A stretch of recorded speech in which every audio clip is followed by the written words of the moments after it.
জ্বালা! এক তো গরমের মধ্যে দিদিভাইরা স্নান করতে দেবে না। দিদিভাই স্নান করতে গেলে ও দেখুন কাক স্নান করে আসছে। কি অবস্থা! ওই দেখেন ওর মধ্যে ওর মা দইয়ের ইয়েতে কি বসিয়েছে, মা বরফ বসিয়েছে। দেখেন দুটোই কাক স্নান করেছে। এ মা,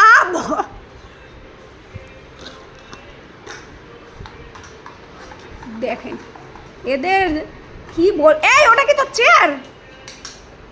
আমার চেয়ারটা দেখো। হ্যাঁ আমার চেয়ারটা দেখো, আমার বাবাইয়ের গা।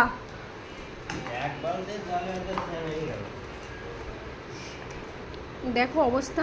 হ্যাঁ দেখো বলে বার লাগবে,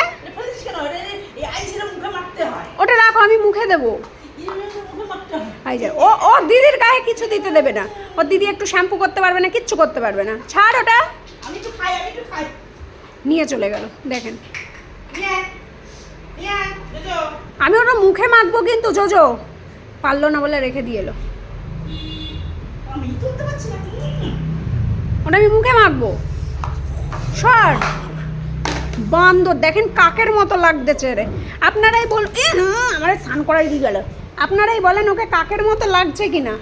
দেখেন কাক একখানা, এই একখানা কাক। এটা বড় কাক, এটা ছোট কাক, এটা বাচ্চা কাক। এটা বাচ্চা কাক, আর এটা নেদা কাক। এটা নেদা,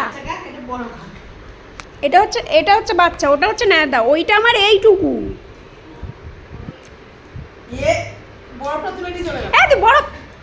তুই বরফও চুরি করছিস, কি জ্বালা রে বাবা।